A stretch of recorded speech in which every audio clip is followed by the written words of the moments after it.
Hello अनि नमस्ते सबैजनालाई स्वागत छ तपाईहरुलाई माई एकाडेमी हेल्पको ट्युटोरियल क्लासेसमा। आज हामीले ट्रिगोनोमेट्रिक च्याप्टर अन्तर्गत हाइट एन्ड डिस्टेन्स सम्बन्धी केही पढ्नेछौँ र केही न्युमेरिकलहरू सल्भ गर्नेछौँ। हाइट अफ द टावर, ट्रीको हाइट, बिल्डिङको height, distance between the two objects which are not practically possible, जुन चाहिँ नि प्र्याक्टिकल्ली पोसिबल छैन मेजर गर्नको लागि, त्यस्तोमा हामीले ट्रिगोनोमेट्रिक रेसियोको फर्मुलाबाट हामीले त्यसको हाइट अथवा डिस्टेन्स बिट्विन दि अब्जेक्ट्स निकाल्न सक्छौँ।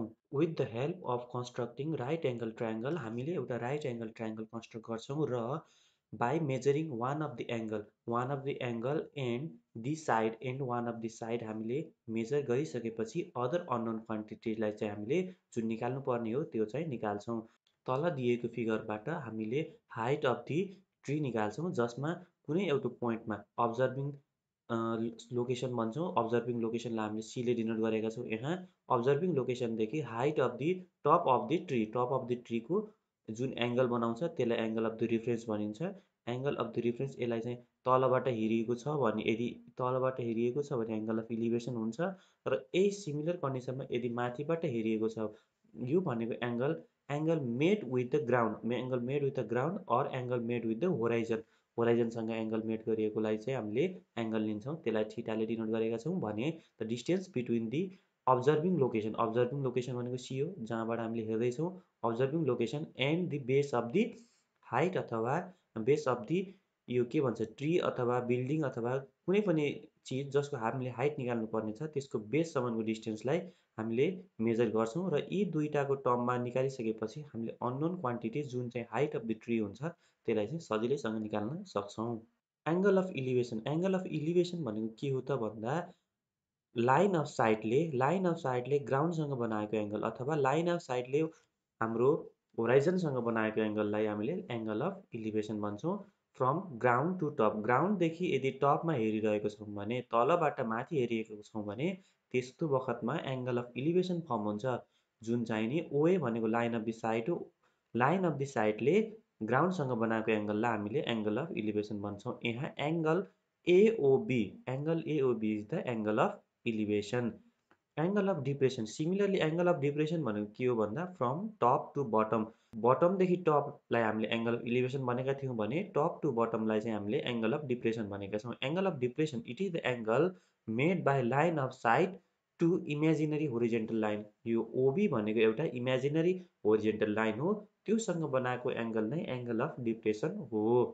यहाँ ओए भनेको लाइन अफ साइट हो। यदि कुनै पनि हामीले अब्जेक्टको टपबाट तल हेरिरहेको छौँ भने त्यस्तो बखतमा ओए भनेको एङ्गल अफ साइट हुन्छ, र एङ्गल मेड विथ द होराइजनसँग एङ्गल इमेजिनरी यहाँ चाहिँ नि लाइन प्यारलल टु दि के भन्छ ग्राउन्ड सर्फेससँग प्यारलल भएको होराइजनबाट एङ्गल बनाएकोलाई हामीले के भन्छौँ एङ्गल अफ डिप्रेसन भन्छौँ। यो एङ्गल भनेको जहिले पनि angle made with the horizon अथवा angle made with the imaginary horizontal line, यो भनेको प्यारलल टु दि ग्राउन्ड हुन्छ। यस्तोलाई यो बखतमा angle of depression theta equal to नै एङ्गल अफ इलिभेसन, अथवा यो यदि यही वस्तुलाई तलबाट हेरिएको थियो भने यसलाई एङ्गल अफ इलिभेसन भनिन्थ्यो।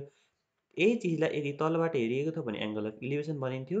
फरक यति मात्रै हो कि हामीले कहाँबाट हेर्दैछौँ भन्ने चिज मात्रै फरक, माथिबाट हेरेको भएर यसलाई एङ्गल अफ डिप्रेसन भनिएको, तलबाट हेर्नेलाई एङ्गल अफ इलिभेसन भनिएको। हामीले न्युमेरिकल गर्दाखेरि एङ्गल अफ इलिभेसनको गऱ्यौँ भने एङ्गल अफ डिप्रेसनको पनि सिमिलरली गर्न सक्छौँ, किन भन्दा त्यो चाहिँ फरक के हो भन्दा कहाँबाट हेरिएको छ भन्नु मात्रै नै फरक हो। अब हामीले एङ्गल अफ इलिभेसन र एङ्गल अफ डिप्रेसनको बारेमा केही पढिसकेपछि अब हामीले न्युमेरिकलतिर गइरहेका छौँ। सबैभन्दा सुरुमा यो न्युमेरिकल यसो हेरौँ।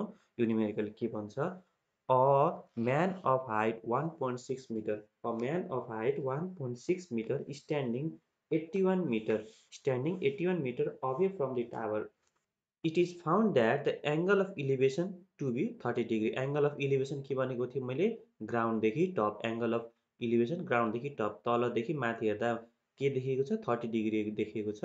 Find the height of the tower. एकदमै सिम्पल क्वेसन हो। यसको मैले सबैभन्दा सुरुमा जेनरलाइज फिगर बनाउन चाहेको छु। मान्छेको हाइट भनेको 1.6 metre, top part of the पर्सनबाट एङ्गल अफ इलिभेसन फर्म हुन्छ, नट फ्रम दि बटम, बीबाट फर्म हुँदैन, एबाट फर्म हुन्छ। एबाट एङ्गल अफ इलिभेसन फर्म भयो। यो भनेको एङ्गल अफ यो भनेको के थियो मैले line of sight A AC सीलाई चाहिँ एसीलाई हामीले लाइन अफ साइट बनाऊ र यहाँ कति एङ्गल बनाउँछु भनेको थिएँ मैले 30 डिग्री विथ दि ग्राउन्ड यो भनेको 30 डिग्री होइन। स्वत रूपमा यो अब के हुन जान्छ यहाँ 90 डिग्री हुन्छ। यो 90 डिग्री भएपछि यो पनि 90 डिग्री बन्छ। एइडिबी यो भनेको एउटा रेक्टेङ्गल बन्छ। सिडी भनेको टावर हो भने अब हामीले यहाँ के दिएको छ 81 metre away from the tower 81 metre away यो भनेको बिडी भनेको कति हुँदो रहेछ त 81 मिटर हुँदो रहेछ। यो 81 मिटर हो भने यो पनि 81 मिटर हुन्छ। यो 1.6 मिटर हो भने यतापट्टिको लेन्थ कति हुन्छ यो पनि 1.6 मिटर हुन्छ। यसरी हामीले गिभन प्रोब्लमलाई चाहिँ फिगरमा प्रस्तुत गरेका छौँ। अब यो फिगरको माध्यमबाट हामीले हाइट अफ द टावर निकाल्छौँ जसमा हामीले ल मानौँ यसलाई एक्सै सपोज गऱ्यौँ भने हाइट अफ द टावर के हुन्छ 1.6 प्लस एक्स हुन्छ। सिडी हो नि त हाइट अफ द टावर किन भन्दा हाइट अफ द टावर त ग्राउन्डसँग हुन्छ यो डी भनेको त ग्राउन्ड लेभल हो। यहाँ के दिएको छ भन्दा एबी भनेको जुन हाइट अफ द पर्सन हो त्यो भनेको 1.6 मिटर दिएको छ भने बिडी भनेको distance between the base of the tower to person standing गरेको ठाउँसम्मको डिस्टेन्स जसलाई 81 मिटर दिएको छ भने एङ्गल सिएई भनेको एङ्गल अफ इलिभेसन हो जुन चाहिँ 30 डिग्री दिएको छ। अब हामीले दिएको यी कन्डिसनबाट राइट एङ्गल ट्रायङ्गलमा ट्रिग्नोमेट्रिक रेसियो निकालेर हामीले the height of the tower CD निकाल्छौँ जसमा इन राइट एङ्गल ट्रायङ्गल एसिई भन्ने राइट एङ्गल ट्रायङ्गलकोबाट टेन 30 डिग्री भनेको सिई बाई एई हुन जान्छ। सिई भनेको पी हो भने एई भनेको बी हो। पी बाई बी भनेको 10 को ट्रिग्नोमेट्रिक रेसियो हुन जान्छ। यहाँ मैले रेडले पनि डिनोट गरेको छु। ए को एङ्गल अफ रिफरेन्सको अपोजिट भनेको पी हो भने विथ 90 डिग्रीको एडजेसेन्ट भनेको चाहिँ बी हो जसलाई बीले डिनोट गरेको छु। 10 भनेको पी बाई बी भएको कारणले 10 30 डिग्री भनेको सिई बाई एई हुन जान्छ। सिई भनेको हामीले अननोन लेन्थ निकाल्ने हो। सिई प्लस इडी भनेको हाइट अफ द टावर हुन्छ। यसरी सिई निकालिसकेपछि हामीले डिई एड गऱ्यौँ भने हाइट अफ द टावर निस्किन्छ। सिई भनेको एई 10 30 डिग्री हो जसमा 10 30 डिग्री भनेको 1/√3 हुन्छ।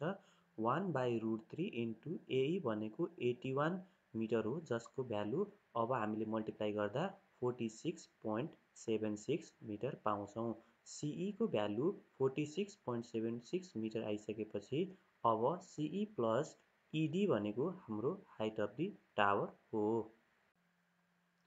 Therefore, height of the tower equals 46.76 metre plus 1.6 metre जसलाई एड गरिसकेपछि 48.36 मिटर आउँछ।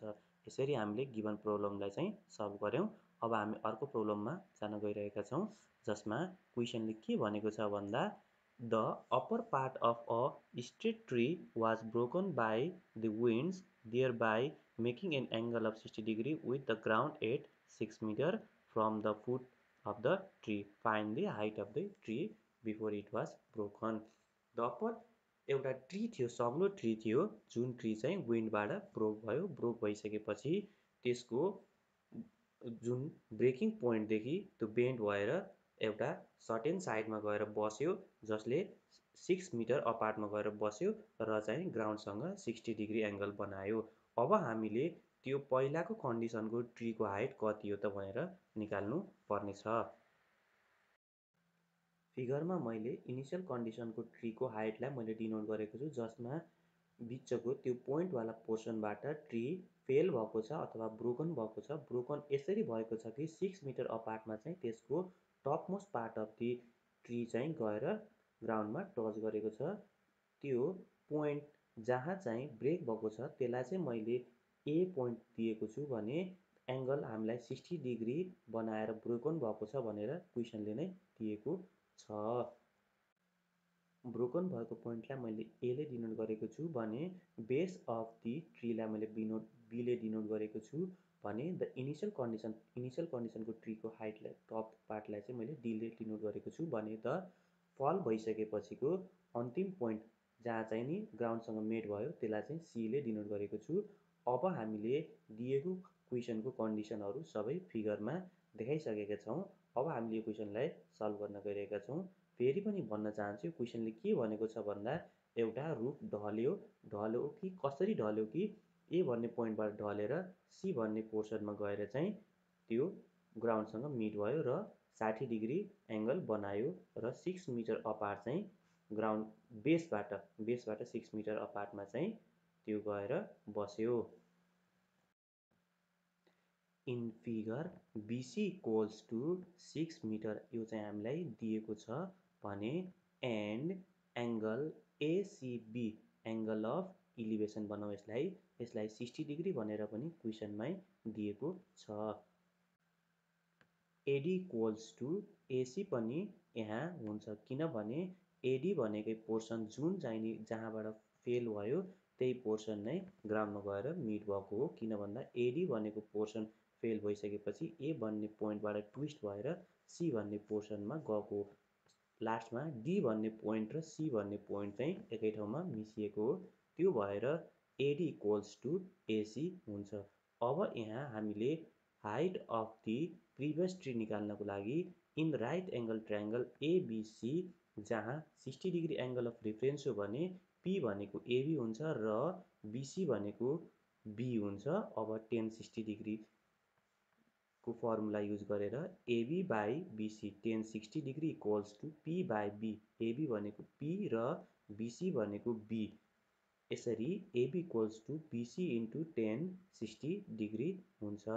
बिसी इन्टु tan 60 डिग्री भनेको बिसी भनेको 6 सेन्टिमिटर इन्टु √3 यसरी एबीको भ्यालु हामीले कति निकाल्न सक्छौँ भन्दा एबीको भ्यालु कति हुन्छ 10.39 मिटर हुन्छ। एबीको भ्यालु 10.39 मिटर आइसकेपछि एबी प्लस डिए भनेको नै height of the original tree break हुनुभन्दा अगाडिको ट्रीको हाइट हो। अब हामीले गिभन फिगरबाट cos 60 डिग्रीको रेसियो निकाल्छौँ जसमा cos 60 डिग्री भनेको बिसी बाई एसी हो।